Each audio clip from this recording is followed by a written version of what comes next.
Olá, neste vídeo vamos falar um pouco sobre metodologia e projetos de BI e dar um exemplo de como construir uma solução de BI do início ao fim. Uma das referências sobre metodologia de projetos de BI que dá uma base para que a gente possa seguir passo a passo a construção de uma solução de BI é o Kimball Group.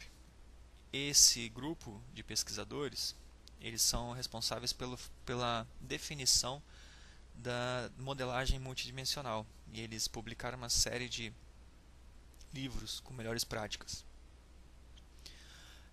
Esse diagrama que eles chamam de ciclo de vida de um projeto de BI, ele demonstra mais ou menos qual é a sequência que a gente vai seguir nesse vídeo. Desde a etapa de definição dos requisitos, que é uma etapa que não envolve tecnologia, mas sim um método para você identificar o que é necessário no seu projeto, até a parte de modelagem e a definição dos pacotes de ETL que fazem extração de dados e até o design, por exemplo, aqui embaixo, o design da solução final, que seriam as visões utilizando esses dados modelados. Essa parte aqui também, o ciclo de vida também prevê a definição de uma arquitetura que envolva qualquer outro tipo de solução que não seja Microsoft, a seleção do produto, até a entrega final e a manutenção desse ambiente. Esse ciclo de vida é bastante interessante, ele dá um norte para que os projetos sejam construídos. E é com base nele que a gente vai fazer esse vídeo. A primeira etapa de levantamento de requisitos ela é muito importante no sentido de que você tem que se afastar um pouco do computador, das ferramentas, e fazer reuniões realmente com as pessoas certas. E nessas reuniões, tentar encontrar o significado das fontes de dados, tentar identificar essas fontes de dados, associar essas fontes aos processos que são suportados pela empresa. Por exemplo, você tem, no nosso exemplo, uma empresa que utiliza existem processos de service support, ou seja, tem suporte de serviço de TI e você registra incidentes, você controla patrimônios, você faz atendimentos técnicos. Então, existe uma série de processos dentro desse conjunto de serviços de TI que são monitorados. E a partir desses processos são identificadas as métricas e as dimensões que vão dar origem ao modelo. Okay? Então, essa que é a ideia. Você inicia todo o seu trabalho fazendo essas reuniões, essas análises. O primeiro produto dessa análise é a relação de processos que seriam monitorados. E aí, o Kimball ele propõe, por exemplo, uma matriz onde você lista esses processos. Aqui é um exemplo rápido de uma matriz, onde você lista esses principais processos. O importante é que você liste esses processos e defina as métricas que os usuários entrevistados controlam. O ideal é que você não solicite a métrica em si, mas peça que ele explique a forma de gerenciar aquele processo. Porque se você pedir qual é a métrica que ele quer, você pode ficar restrito a uma visão que já está consolidada na ideia das pessoas, mas nem sempre é a visão completa que ele precisa. Então, não induzir ele a dizer o que ele precisa, mas induzir o usuário final a dizer o que ele controla, de que forma que esses controles são realizados. Depois que esses processos forem identificados, aí você vai conversar com outro tipo de usuário, que seria os usuários que gerenciam as bases de dados serão usadas como fontes. Ou seja, é um perfil mais técnico, é alguém que conhece a estrutura do banco de dados. E com isso você vai utilizar, por exemplo, ferramentas que fazem trace no banco, onde você vai identificar as consultas mais frequentes que são feitas em cima desses bancos, as tabelas e os relacionamentos dessa base de dados.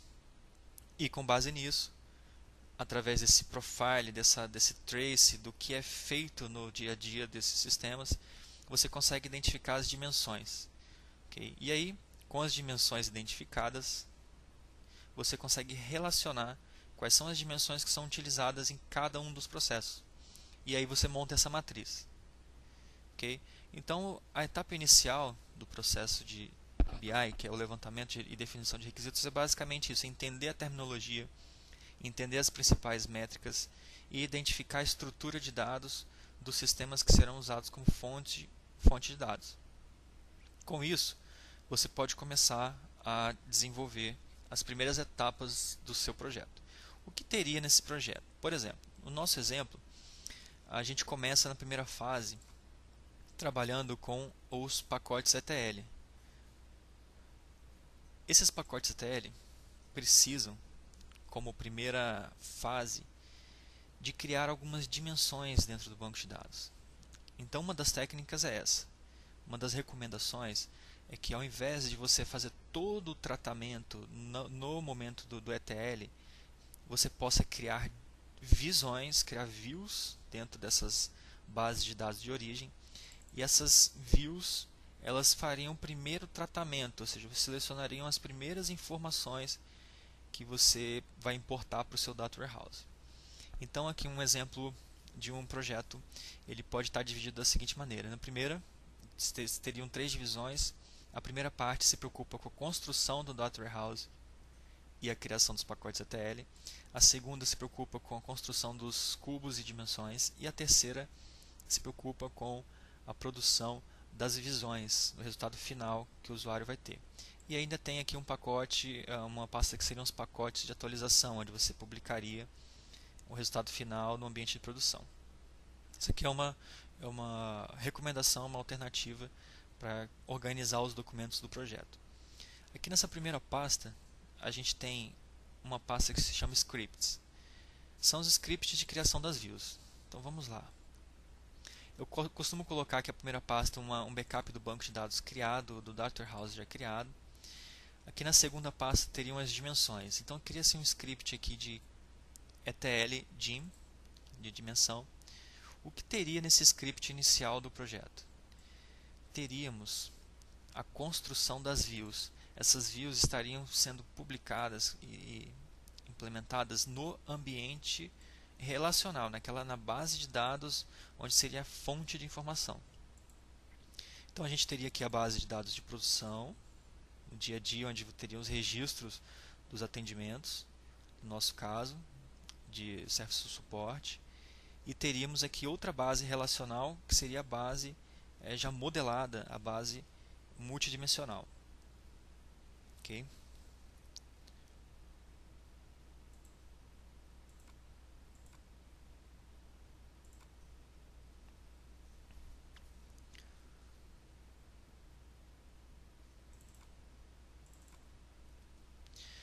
Bom, esse script ele é um script que se preocupa basicamente em fazer a transformação desse ambiente voltado para atualização e inserção de dados para um ambiente, para uma modelagem multidimensional, onde você não se preocupa com a redundância de dados e implementa as melhores práticas de modelagem para ambientes de BI. Aqui, por exemplo, nós podemos ver que o banco de dados ele possui muitas tabelas. O banco de dados de produção ele possui tabelas para todos os tipos de cadastros necessários. Essas tabelas estão altamente normalizadas, não existe repetição, não existe redundância. Mas, para o ambiente de BI, você faz a modelagem multidimensional, que ela é muito mais enxuta e só traz para o seu Data Warehouse o que você realmente precisa. Então vamos fazer uma comparação. Veja bem, as tabelas definidas no Data Warehouse são apenas essas, são divididas em dimensões e tabelas de fato. As tabelas de fato são aquelas que identificam os processos. Então, no seu levantamento de requisitos, você vai identificar os processos e esses processos vão estar representados como tabela de fatos. E os atributos que descrevem os processos vão estar identificados como dimensões. Enfim, vamos lá. Eu estava falando sobre o script. Esses scripts de criação de views, eles são criados nesse ambiente de produção. Por quê? Porque antes mesmo de iniciar o projeto de ETL, eu já tenho a definição do que eu vou extrair desse banco. Então eu construiria essas views para isso. No começo do comando a gente verifica se já existe essa view criada. Então para cada uma das views a gente faz essa verificação, senão deleta e recria. Por exemplo, uma view que define um atributo, uma dimensão de área, que simplesmente eu preciso da descrição e o ID da área. Então está aqui, cria-se essa view. Agora existem algumas views que já fazem a desnormalização. Então, no meu banco de dados de produção, essa informação sobre a atividade que está sendo executada, ela está espalhada entre categoria, subcategoria e tipo de tarefa. Mas, no ponto de vista do ambiente de BI, a gente precisa ter uma entidade de atividade que contempla todos esses atributos.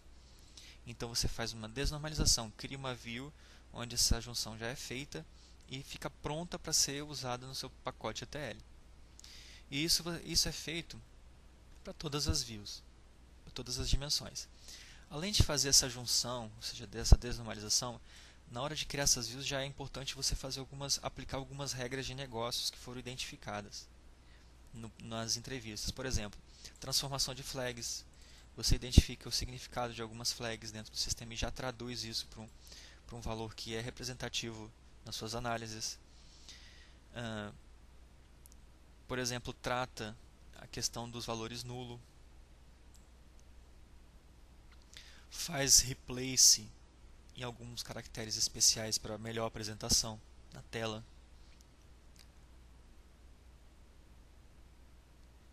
Faz tratamento de nulo, como eu já falei.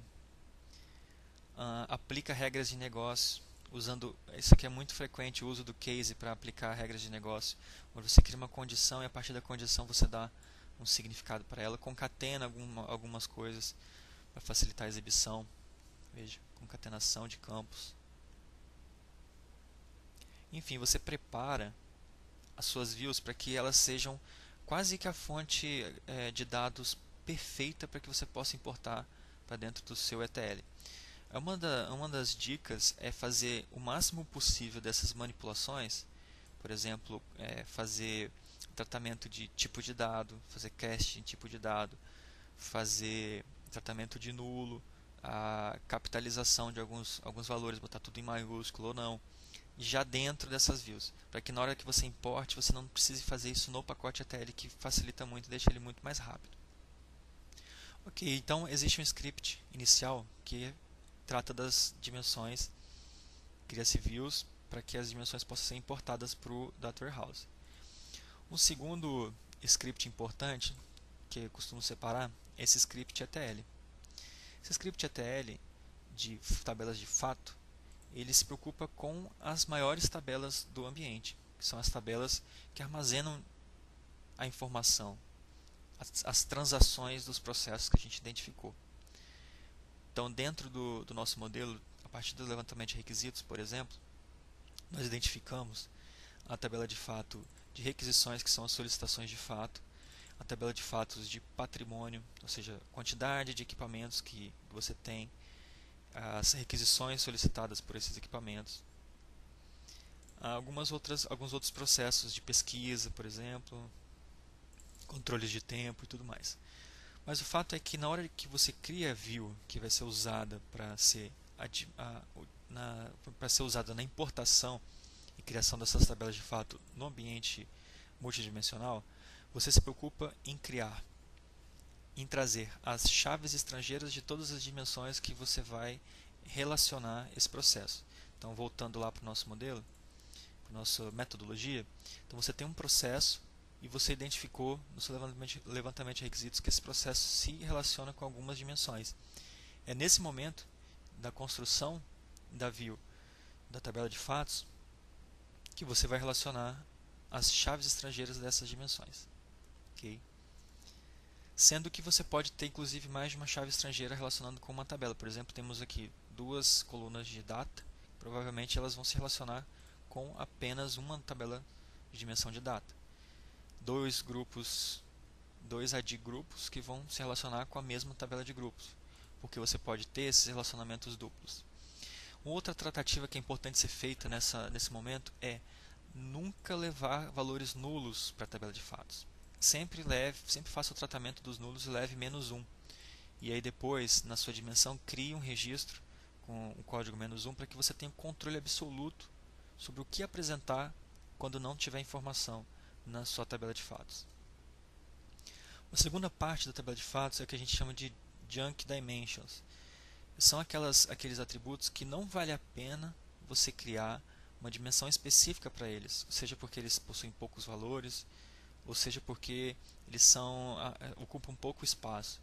Então você pode optar, por exemplo, por não criar uma dimensão de prioridade. Você simplesmente levar o valor diretamente para a tabela de fatos. Isso pode ser que seja viável, porque ele não aumenta tanto a quantidade de valores armazenados.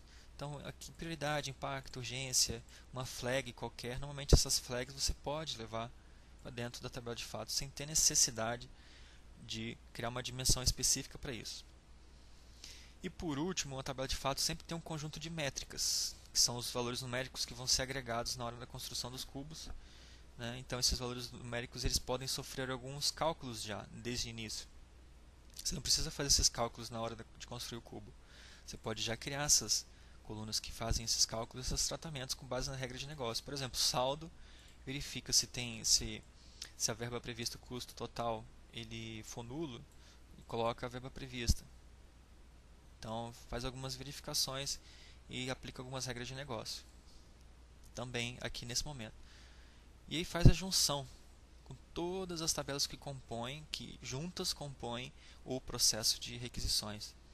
Então veja que no ambiente operacional, aquele do dia a dia, você tem várias tabelas. E essas tabelas elas vão estar todas normalizadas, para que ela possa ter todo o cuidado com o processo de atualização e redundância de dados. Mas aqui não precisa isso. Aqui a gente pode armazenar informações sem se preocupar com a redundância, porque não vai ter atualização no Data Warehouse. Também você pode fazer a junção. Às vezes um processo ele é composto por mais de uma tabela.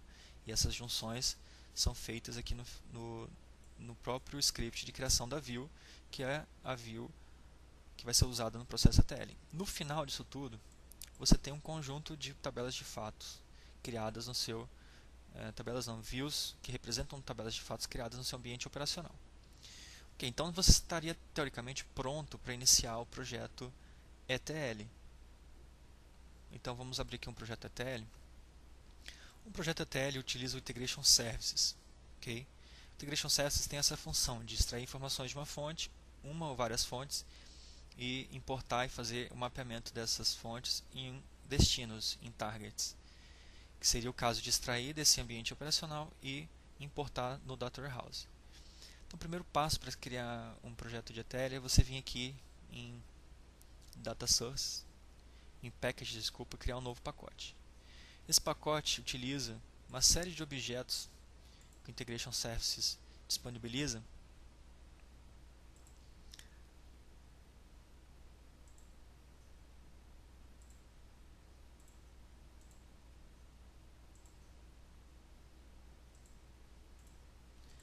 uma série de objetos que o Integration Services disponibiliza para fazer essa importação. Esse projeto ele organiza o pacote ETL em várias fases. A primeira fase é a fase truncate, ou seja, a primeira atividade a ser feita é truncar todas as tabelas do Data Warehouse. Faz a remoção, a deleção definitiva do que tem lá, para que os novos dados sejam inseridos. Então a gente, na prática, limpa toda a informação do Data Warehouse, tanto das dimensões quanto das tabelas de fato. Assim que terminar esse conjunto de ações, começa um outro conjunto de ações, que é o ETL de dimensões. Ou seja, você pega informação de uma fonte, ou seja, do seu ambiente relacional de produção, do seu sistema, da sua fonte original, e envia essa informação para o seu Data Warehouse. Então você cria uma Data Flow Task mapeando aquelas dimensões que a gente criou previamente, né, identificando quais são as colunas que você quer, e você coloca aqui um OLEDB Destination, ou seja, um objeto que vai mostrar para onde vai essa informação, e faz o mapeamento da sua fonte com seu destino. Então, todas aquelas colunas daquelas views que a gente criou estariam mapeadas com todas as colunas das tabelas do Data Warehouse. Então você cria o Data Warehouse, prepara ele para ter as mesmas colunas que aquelas views que foram criadas. E aí você consegue fazer o mapeamento. Então isso é feito para todas as dimensões, ok? Todas as dimensões. Tem um ponto de atenção que é a dimensão de data. A dimensão data ela vai ser utilizada em praticamente todos os processos. E para isso é utilizado um script de criação de datas. É sempre importante rodar esse script de criação de datas. Cadê?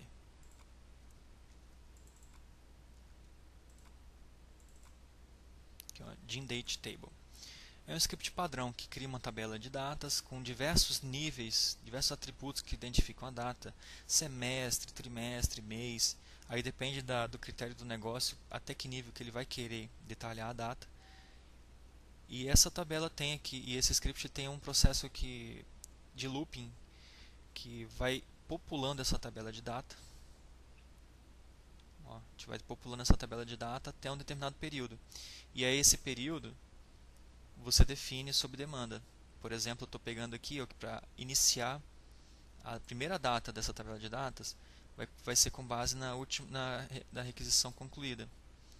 A data de início do intervalo de datas de requisições, ou seja, a requisição mais recente até a data atual mais 712. Ou seja, tem mais alguns anos aí de informação. Então, na prática, é uma tabela de datas com cada linha representando um dia específico. Okay? Então, nesse pacote ETL, a primeira coisa que se faz é recriar essa tabela de datas. Recria essa tabela de datas. E depois que a tabela de datas está recriada, aí sim faz a importação da data do ambiente operacional para o Data Warehouse. Okay? Então, esse trabalho aqui é feito dentro desse container aqui para todas as dimensões. Okay? Ó, veja, extrai do ambiente operacional e carrega no ambiente do Data Warehouse.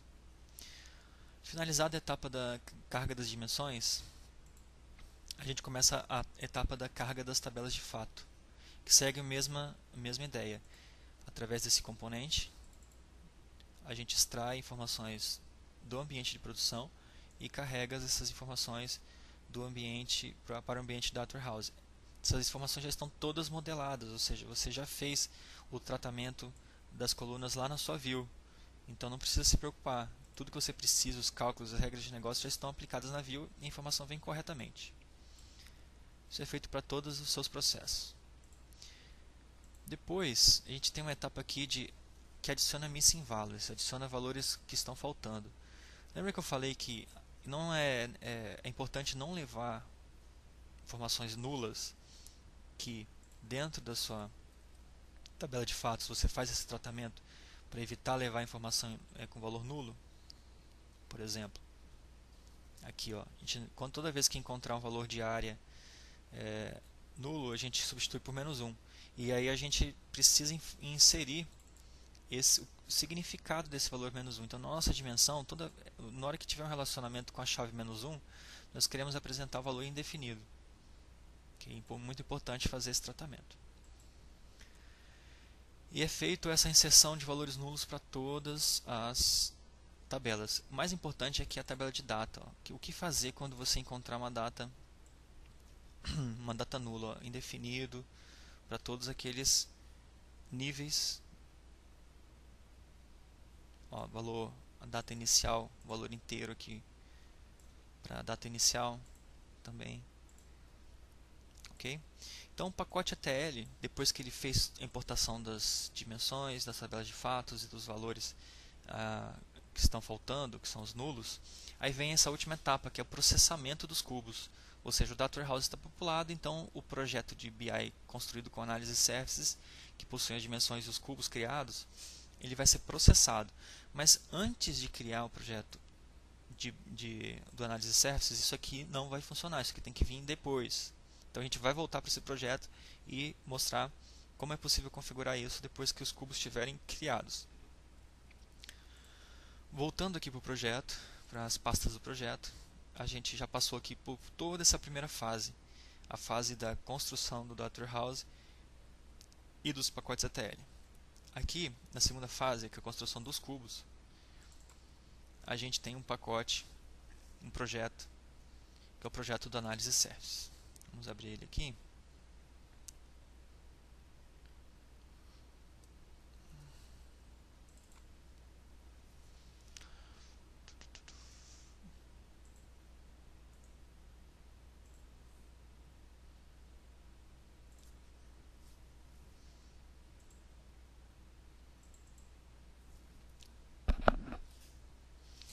Vamos abrir o projeto do Analysis Services. Esse projeto ele vai utilizar, dessa vez, o Data Warehouse. A gente já não está utilizando, não vai utilizar mais informação, mais nada do ambiente operacional das fontes de dados do sistema, de origem dos dados.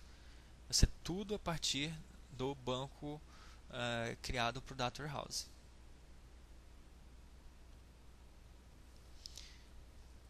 E aí, voltando aqui no nosso exemplo de metodologia, o que nós fizemos até agora? Fizemos aqui, ó, modelagem dimensional através da criação das views, a modelagem física através da criação das tabelas no Data Warehouse. Eu acabei não passando isso aí, mas na prática é criar os scripts que criam tabelas e colunas que correspondem exatamente aos valores das views, e o pacote ETL, extraindo das fontes e importando para o destino. Okay? E agora a gente vai fazer essa parte aqui de BI Application Design.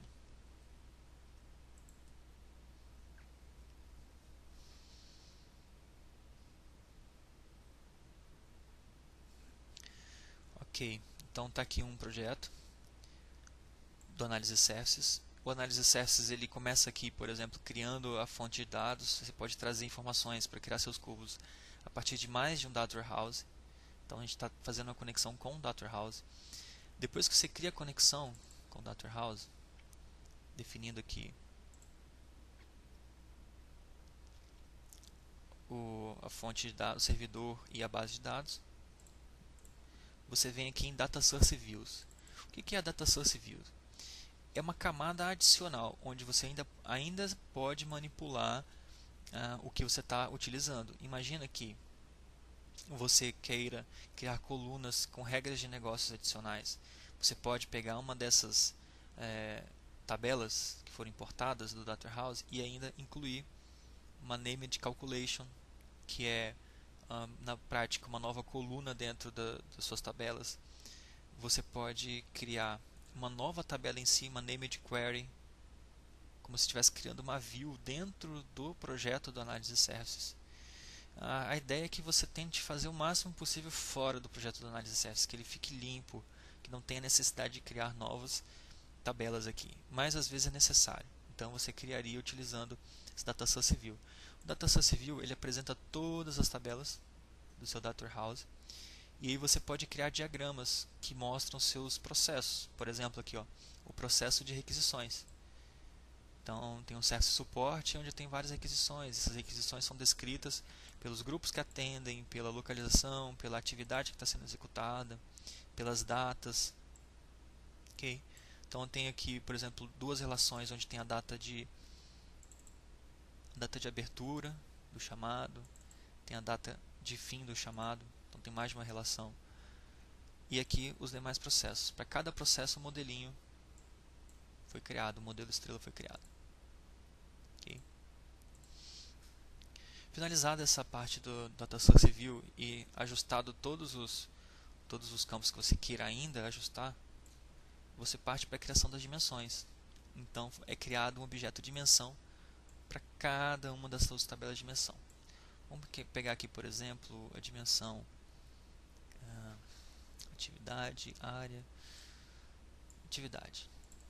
Ó, sua dimensão atividade, ela é feita a partir desse Data Source View, dessa dimensão atividade, e aqui tem os atributos que foram escolhidos para ela. O atributo chave, categoria, subcategoria, tipo. Então você pode ter a dimensão com os atributos separados, ou você pode criar hierarquias, ou seja, relacionamentos entre esses atributos. Então toda vez que vai analisar uma atividade, você pode analisar uma atividade a partir da categoria, subcategoria e tarefa. Então você pode criar essas hierarquias. É bem interessante. Na prática seria assim, ó, a hierarquia pronta, categorização, teria esse agrupamento, ó, categoria, subcategoria e atividade. Ou você poderia usar os atributos separadamente, ó, categoria, subcategoria. Lá na ferramenta de BI que vai utilizar essa dimensão, quando você jogar uma hierarquia, os três campos vão juntos, ao mesmo tempo fazer parte da análise. Okay, então tem aqui essa criação da dimensão, tem que se preocupar na hora de criar a dimensão com os relacionamentos entre os atributos, tem a parte de relacionamento que você constrói esses relacionamentos. Por exemplo, aqui em data. Em data você tem vários atributos que se relacionam. Então, ano, mês e data, ano, mês, semana, data. Tem várias formas de combinar isso. E aí tem os relacionamentos que você faz, sempre do nível mais granular até o menos granular. Então, data, mês e ano, data, trimestre, semestre. Então, faz essas relações. E quando a relação ela é fixa, ou seja, não muda, por exemplo, mês de janeiro, 1/1 de 2018 sempre vai ser no mês de janeiro. Então, esse tipo de relacionamento aqui, ó, que é o rigid, otimiza muito o processamento de dados. Então é importante se preocupar com os tipos de relacionamento. Tem o flexible e o rigid. Então, com relação à construção das dimensões, é basicamente isso que a gente tem que se preocupar. Com os tipos de relacionamento, com as hierarquias, com os nomes das hierarquias. Por exemplo, você coloca aqui uma hierarquia e quando você está selecionando o membro principal, você pode já dar um nome. Por exemplo, todas as datas. É importante também dar uma verificada nos tipos de dados. Aqui embaixo, se está certinho, data type. Tem que verificar isso bem. E quando se trata de data, é importante também definir o seguinte, que o tipo específico daquele campo é um tipo month, por exemplo. Por quê? Porque existem métricas que são desenvolvidas com a linguagem MDX, que elas identificam que o atributo se trata de um atributo de tempo. E aí essas funções MDX, elas funcionariam para esse tipo de métrica. Por exemplo, eu quero fazer o valor do mês atual comparado com o valor do mesmo mês no ano anterior. Então, para fazer esse tipo de função, você precisa identificar que você está trabalhando com mês. Okay? Então, é muito importante na tabela de dimensão de data fazer essas identificações. Por exemplo, ano. Ano está aqui, ó, tape years. Então, o Analysis Services ele fornece aqui uma série de opções de tipos de dados para que você possa identificar previamente.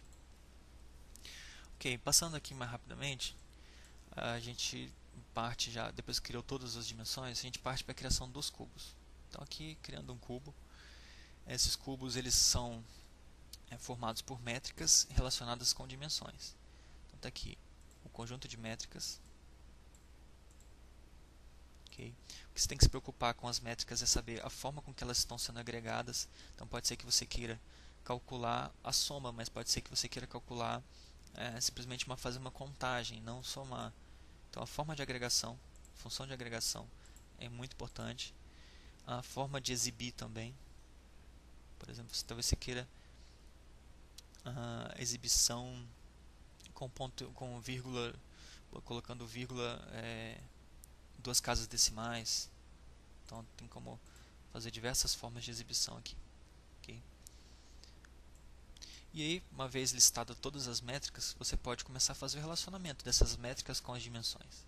E aqui, ó, Dimension Usage é onde você vai fazer isso. Tá vendo aqui, ó, a sua dimensão atividade, ela se relaciona com essa métrica a partir da tabela da chave estrangeira ID tarefa. Então a sua dimensão atividade se relaciona com essas métricas todas, utilizando a tabela de fatos requisições, a chave primária na tabela de dimensão e a chave estrangeira na tabela de fatos. Isso cria um relacionamento regular, é um dos tipos de relacionamento. Basicamente a gente tem só relacionamentos regulares. Aqui a gente tem um relacionamento fact. É um tipo de relacionamento que permite que você crie uma dimensão com a própria tabela de fatos. Lembra que a gente falou da junk, aquela junk aqui, ó, junk dimensions? Então às vezes você tem a própria tabela de fatos sendo usada para criar dimensões. E aí o relacionamento é esse daqui, fact. Enfim, temos aqui o nosso cubo e os relacionamentos entre as dimensões e as métricas. Depois que a gente criou esses relacionamentos, a gente pode criar as calculations. Isso aqui é bem interessante. É a utilização das funções MDX, que são funções poderosas de análise, para fazer métricas que são métricas inteligentes, que fazem comparativos ao longo do tempo, por exemplo, fazem acumulados e tudo mais. Vou mostrar alguns exemplos rápidos aqui. Por exemplo, se você quiser ver um valor atual com base, fazer uma comparação com base no ano anterior, você poderia fazer uma métrica desse tipo. Ó. Pegar aqui a medida no prazo, ou seja, a quantidade de requisições no prazo, usar a função paralleloperiod, ou seja, volta no tempo com base na dimensão de ano, volta um período e dentro da dimensão de tempo eu quero me basear no valor atual. Significa o quê? Se eu tiver em abril de 2018, eu quero que a quantidade de requisições atendidas no prazo seja apresentada com base no valor corrente, ou seja, eu filtrei abril de 2018. Então eu vou ver o total de abril de 2018, só que, como eu estou usando a função paralleloperiod, eu vou voltar a um período, então eu vou ver abril de 2017. Isso permite que você faça N cálculos, por exemplo, um cálculo de variação anual, né? Então você vê quanto que foi esse ano em comparação com o ano anterior. Dá para fazer essas métricas inteligentes. Ó, semestre anterior, então você pode voltar um semestre ao invés de voltar um ano na sua análise, trimestre anterior, mês anterior. Ó, funções de acumulado.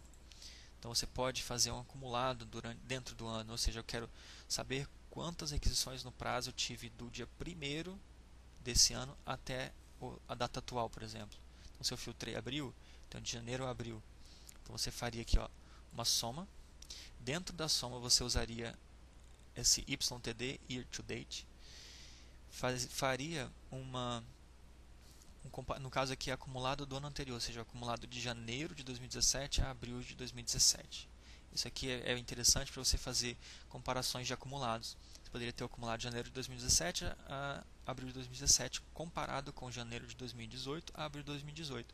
Então teria aqui, ó, acumulado do ano atual, acumulado do ano anterior. Acumulado do ano atual é mais simples. É periods to date. Ele vai pegar do primeiro dia do ano até a data atual e vai somar o custo, por exemplo.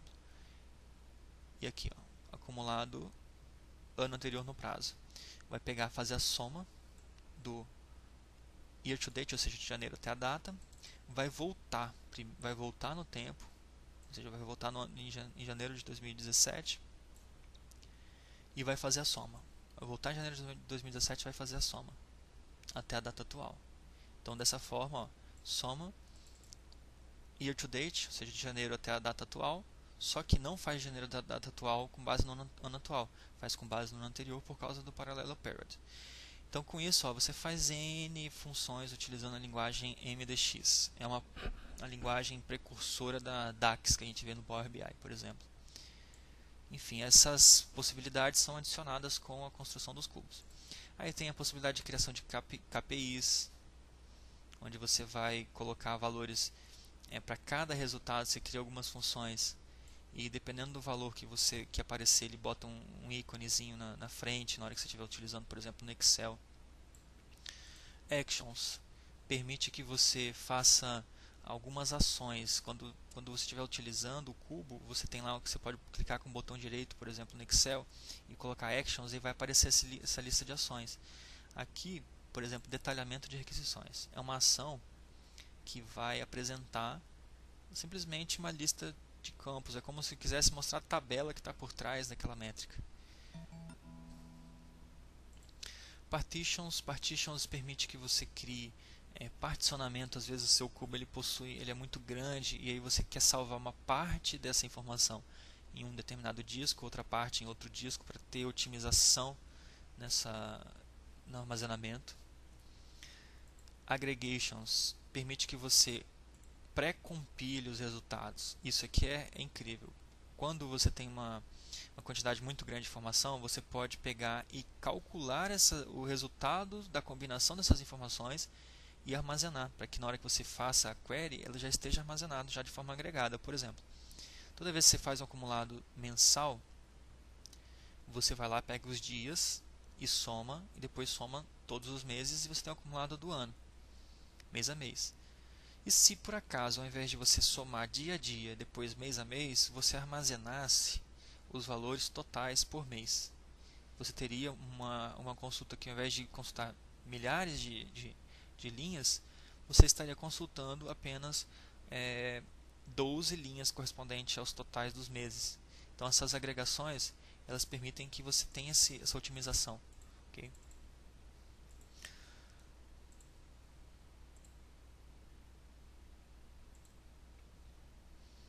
E aí, assim, a agregação ela adiciona espaço em disco. Por quê? Porque ela precisa armazenar mais informações. Essas informações pré-compiladas, elas ocupam espaço em disco. Mas você tem controle sobre isso.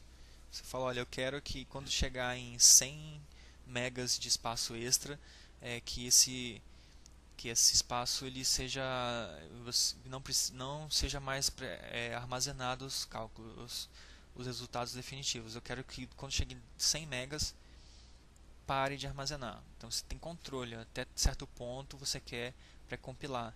E mais do que isso acaba não sendo vantajoso. Mas em geral é sempre vantajoso. Então nesse caso aqui, ó, criaram 263 agregações, tabelas de agregações, ou seja, resultados pré-compilados. Para criar uma agregação é simples, a gente vem no Wizard, tem um Wizard que ajuda a fazer isso. Aí você fala, olha, eu quero pré-armazenar todos os resultados de área. Todos os resultados de área eu quero que sejam pré-compilados, ou seja, eu quero o total de requisições por área já pronto, não faça agregação nenhuma. Então aqui você define default, que ele vai tentar identificar se vale a pena agregar ou não, full, none ou unrestricted. None é para não fazer.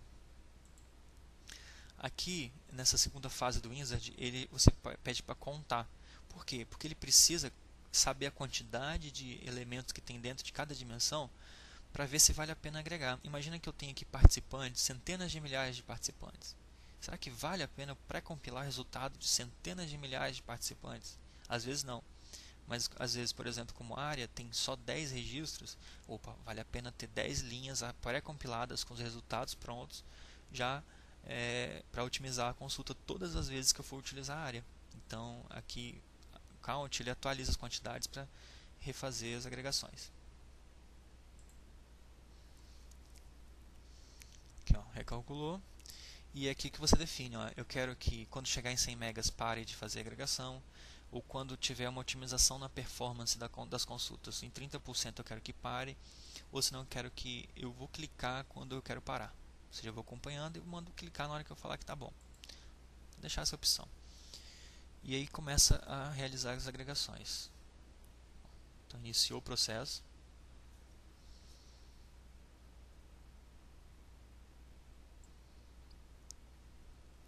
Ele vai criando as agregações e mostrando o nível de otimização. Então tem aqui o percentual de otimização versus a quantidade de megas que eu estou precisando de espaço adicional para armazenar essas agregações que estão sendo criadas. Olha o stop. Então com 52 agregações otimizou 24% das consultas, 12 megas a mais, não tem problema. Pronto, aí teria uma aggregation criada. Aí deploy process. Seria salvar e implantar. Perspectivas, né, eu posso pegar um conjunto de métricas e dimensões e criar uma perspectiva para controlar o acesso, ou seja, talvez um grupo de usuários vão poder ver um conjunto de métricas, o outro grupo não.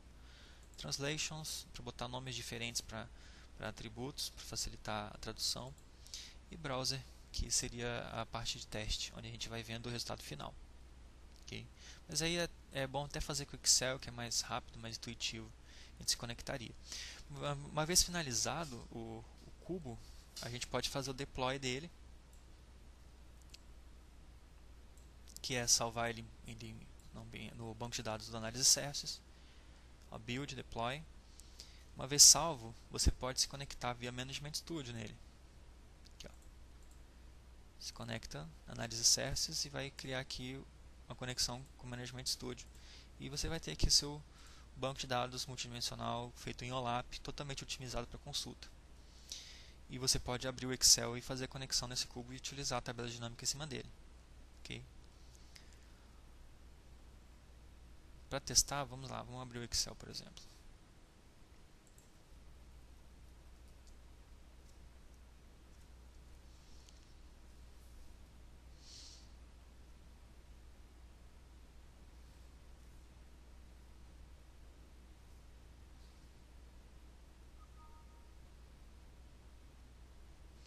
Ou também pode ser utilizado o Power BI também para consumir esses cubos. Qualquer ferramenta de análise que tem a possibilidade de se conectar com fontes de dados OLAP, daria para fazer esse teste.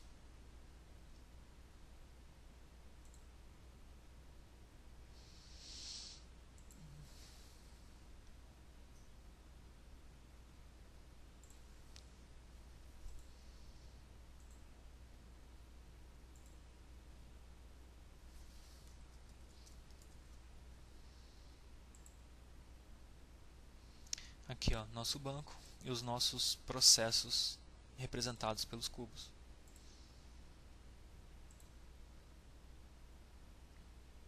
Então, para testar para ver se funcionou, vamos lá.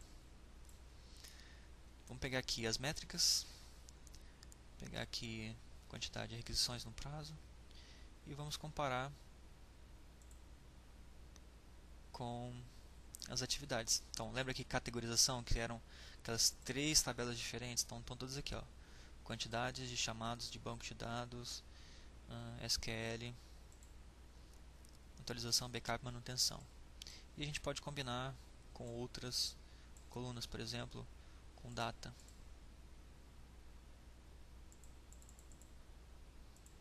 Vou pegar aqui o ano.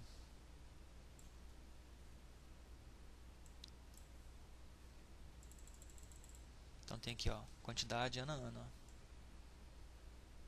Então com isso a gente consegue validar se os dados estão corretos, apresentar isso para o usuário final e depois disso construir as visões utilizando N ferramentas. Então o BI que o usuário final vê é o BI que é apresentado. Então, na verdade, a solução de BI é tudo isso que a gente viu até chegar na apresentação. A apresentação, como eu disse, pode ser feita com Power BI, pode ser feita com Reporting Services, pode ser feita com o Excel, tá? Por exemplo.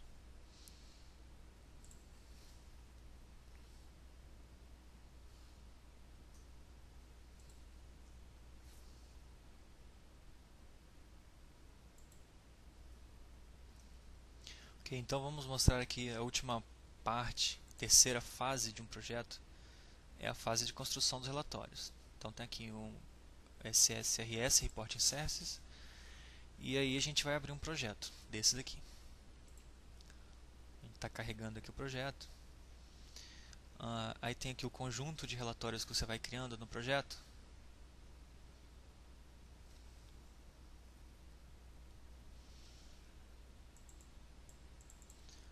Você vai adicionando todos, começa adicionando o Shared Data Source, que são as fontes de dados que a gente vai apontar para os nossos cubos.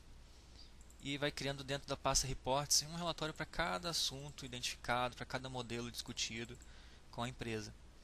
Aqui no lado direito a gente cria relatórios com parâmetros, aqui relatórios com diversos parâmetros, utilizando as dimensões do cubo. A gente traz um dataset, que é a representação direta do que está sendo consultado nos cubos, e faz a publicação dentro do gerenciador de relatórios do Reporting Services. Aí, por exemplo, vou mostrar rapidamente aqui um painel criado. Ó.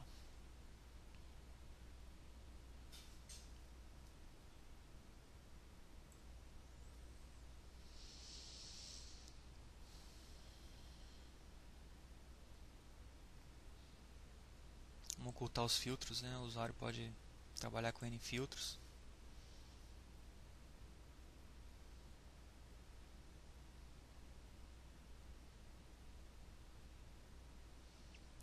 Monta aqui um exemplo de um painel criado.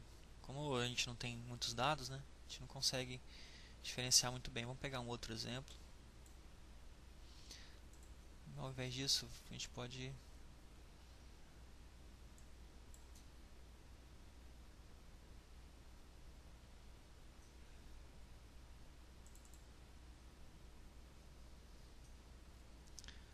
Vamos ver este.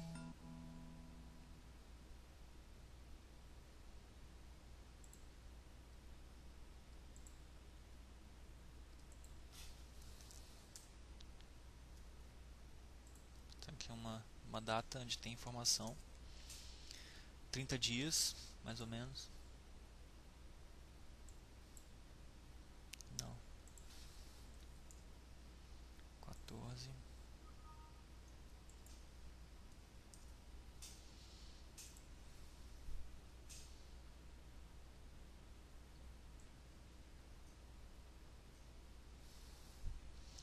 Ok, então aqui um painel onde a gente vê o desempenho das equipes, né, vê o SLA que elas estão conseguindo obter, o tempo médio de atendimento, tempo médio total de resposta. Ó, aqui, por exemplo, está com SLA de 64% essa equipe. Aqui a gente vê os analistas de cada uma das equipes, com sua quantidade de chamados, quer ver a variação no período, atendimento no prazo, fora do prazo, por categoria, né? Então todas aquelas entidades que a gente transformou em dimensões, elas são possíveis de ser utilizadas e trabalhadas aqui nesses relatórios. Não vamos entrar em detalhes muito sobre a construção disso, mas é para mostrar que a gente passou pela metodologia de construção de um projeto de BI, começando desde o levantamento de requisitos, definição da tecnologia que vai ser utilizada, a modelagem multidimensional, a construção do Data Warehouse em si, para o pacote ETL de extração e transformação. Depois construímos os cubos e o resultado final com alguns relatórios em cima desses dados. Então a ideia do vídeo era essa, era dar uma passada sobre um projeto de BI de forma relativamente rápida, o vídeo ficou um pouco longo, mas para ter uma noção do que está por trás de um projeto de BI, que não é simplesmente um conjunto de relatórios com métricas prontas que podem ser utilizadas ali e consultadas. Não é simplesmente isso, envolve a modelagem e principalmente a preocupação com a otimização das consultas, com a otimização dos resultados, com a forma com que essas informações são armazenadas e atualizadas. Ok? Então é isso, pessoal. Espero que esse vídeo tenha sido útil, esclarecer algumas dúvidas e ter uma ideia melhor do que se trata um projeto de BI que segue uma certa metodologia, uma forma padronizada de se construir. Ok? Um abraço e até a próxima.